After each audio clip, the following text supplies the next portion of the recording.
apologize about yesterday's video. It was up for maybe 2 hours before YouTube pulled it down. Apparently, there's a secret to putting up a motivational video that uses clips from popular media. Apparently they don't recognize fair use for motivational clips or whatever, and so I was flagged and video was deleted.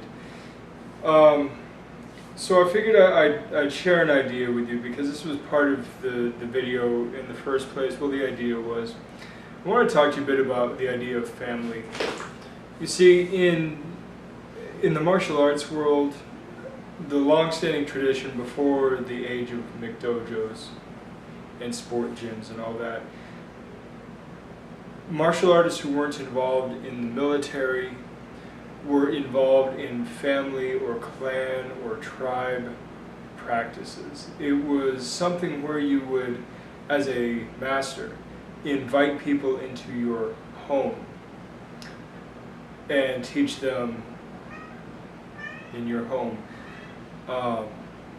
In fact, many of the old martial arts masters did not make a living off of teaching martial arts, except very few students, and actually were skilled professionals in other areas or were independently wealthy from a long-standing line of family or nobility or whatever. So you have to understand that your martial family really became a true family. You weren't accepted by a master unless he approved of you. There was none of this, I'm going to pay you money for you to teach me how to punch and kick. And this is, to me, a very important concept, something that we've gotten away from in martial arts. And the McDojos have served a purpose in that idea because they have given people a door into the martial arts that they may not have gotten. It allows them to start before they're necessarily ready. It gives them a taste of what could be, even if they're not receiving the most quality instruction. They're exposed to low levels of competition and all of that. And so, there is some value to the pure and simple business model martial arts school. But those of us who live martial arts and don't just do martial arts are looking for more than just a pay me money to teach you how to punch and kick. We're looking for that relationship. And I don't call myself a master. I mean, I've been practicing martial arts for 18 years, and there are guys that have been practicing for 4 years who can probably beat me in a fight. And then there are guys who've been practicing for 35 years who I could beat in a fight. It's time training. Time is a terrible metric for any of that. And I'm good at what I do. And I've won some fights and I've lost some fights. But you have to recognize that I am an academic in martial arts. I am not the competitive sportsman. I'm not the soldier or professional. I am the academic. I study it and study it and study it.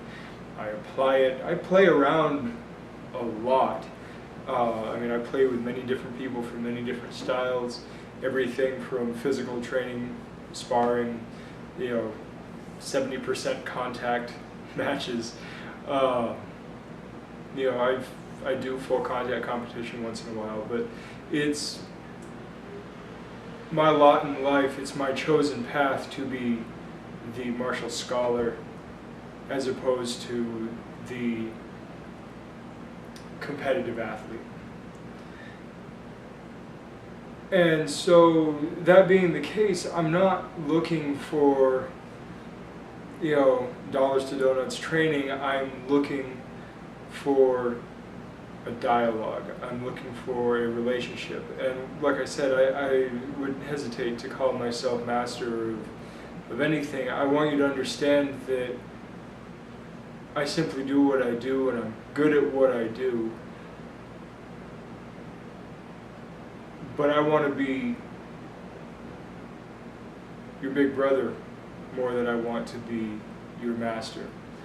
I want to be your uncle more than I want to be your master. I want to be your buddy, your friend. I want to be the guy that you come to when you have a question and say, hey, this has been bugging me. You think you can help me tweak it? I'm that guy. I'm the guy that you can walk up to and troubleshoot and lean on. It's casual, it's familial. That is what I seek in my practice and when I teach. I've played around with the simple model before, the simple business model, and I honestly didn't like it. Expansion was fast. If you want to make money, it works. But the quality of student, the quality of interaction is not something you can determine as well, because there's no real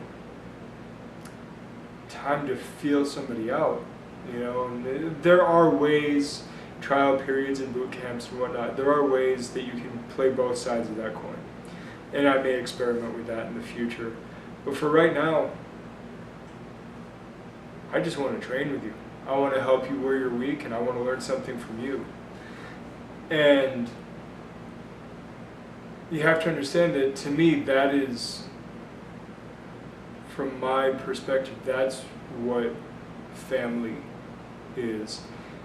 To put a philosophical spin on it, you know, family is not a matter of blood. People always say, you know, blood is thicker than water, and, you know, and you don't turn your back on family, blah, blah, blah. My take on it is this: you can't help who you are related to. Matters of accident, matters of chance are nothing that you are beholden to.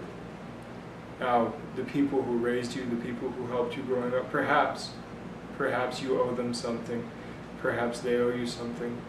And that's fine. If you are close to people whom you are blood related to, that is fine. If you're not, that's also fine.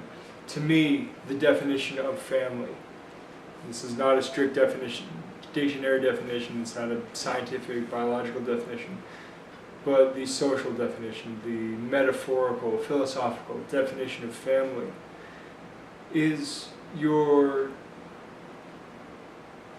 support structure. It's the people you have in your life for mutual benefit, those who enrich your life and whose lives you also enrich. It is a sense of coming together in common cause, whatever that may be, whether it just be fun, personality, activity like martial arts. You know, you can have several families, but you have to understand that it's really not a matter of blood. It's not a matter of being beholden to some arbitrary metric, some arbitrary line in the sand that's drawn for whatever convention. Make sure the people that you surround yourself with are the people that will help you evolve and whom you can help evolve as well. There has to be mutual benefit. There has to be mutual benefit. And it's okay if you only see each other once in a while. It's okay if you see each other every day, if you're attached to the hip. However you choose to define your relationship is fine. But don't feel like you have to be bound by blood or any other chance, circumstance, any other uncontrollable circumstance. You're not bound by that. Not any more than physics demands. And in the animal world, the children always leave their parents, they leave their siblings, because it's the way of life. So I'm going to leave you with that. I've rambled on long enough. So just keep in mind, who is your family? And in your training, how would you like to train? And while you think about that, I will talk to you later. Good journey.